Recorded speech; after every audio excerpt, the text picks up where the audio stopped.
Bienvenue dans cet autre numéro de la Brève sportive. Nous démarrons la semaine avec une nouvelle peu réluisante.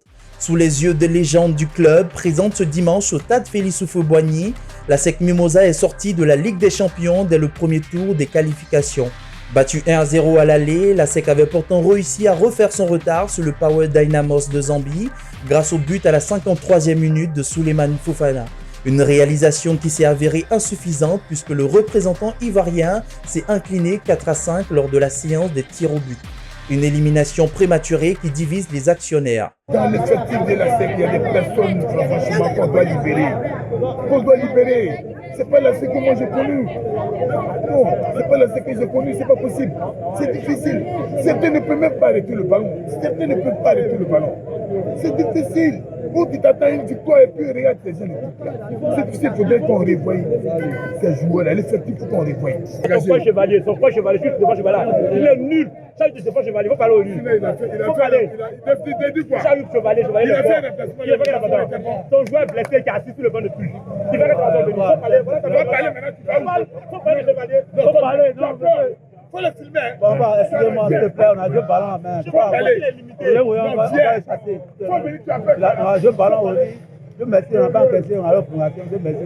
Je devais arriver. Je merci. On a perdu 4 filles à 7.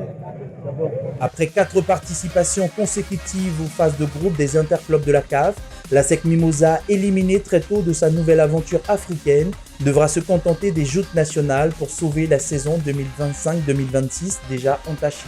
Tout va bien pour l'AS Divo, promu en Ligue 2 à la suite de la saison 2023-2024. Après 22 ans en Détroit, le club du Lodibois a enfin inauguré le samedi dernier le nouveau visage du stade municipal Kachaban Chafik.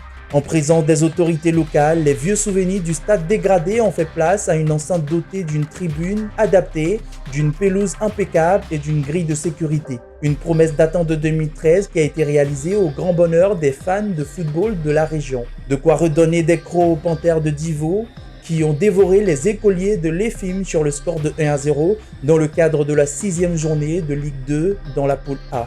Une victoire qui permet à l'AS Divo de demeurer à 1 point du leader, l'OFC Adiaké qui compte 12 points. Les nouvelles sont bonnes pour la sélection féminine U20 de Côte d'Ivoire. Les éléphants ont validé leur billet pour le 3e tour des qualifications de la Coupe du Monde de leur catégorie. Dimanche à Rabat, les Ivoiriennes ont longtemps mené au score grâce notamment à un doublé de Safi Ouedraogo avant de subir la remontada du Maroc qui a finalement obtenu le nul 3 partout. Un résultat favorable aux éléphantes qui s'était imposé 3-1 au match aller il y a une semaine au stade Félix Houphouët-Boigny. Une nouvelle performance des éléphantes réduite à 10 qui leur permet de rêver d'une qualification historique pour la Coupe du Monde 2026 prévue en Pologne. Après les joutes internationales avec des fortunes diverses, le basket national a tracé les lignes de sa nouvelle saison locale qui démarre le samedi 15 novembre 2025 avec la Super Coupe de Côte d'Ivoire. La première journée de la Ligue d'Or s'ouvre le lendemain dimanche 16 novembre 2025. Quant au championnat de la 2e et 3e division, dénommé la Ligue d'Argent et de Bronze, ils sont prévus pour s'ouvrir le 23 ou le 30 novembre 2025, selon les informations issues de l'Assemblée Générale Ordinaire de la Fédération Ivoirienne, organisée le samedi dernier au Palais des Sports de Treichville. A noter que la saison dernière, le club de la JCA chez les hommes et de FBA chez les dames ont terminé respectivement champions hommes et dames de la Ligue d'Or. Rendez-vous à présent dans la ville de Grand Laou qui a accueilli la 5e édition de la FROAD SSV Raceur le samedi 27 septembre 2025. Pour cette compétition, 8 équipages composés de 15 hommes et d'une dame étaient au départ de la course placée sous l'égide de la Fédération ivoirienne de SSV. Fidèle à sa réputation, c'est Yaren Lenoir, championne de Côte d'Ivoire 2024, qui a propulsé ses adversaires à l'issue d'une nouvelle course mémorable pour conserver son titre avec brio, au bonheur des jeunes adeptes qui n'ont pas boudé leur plaisir.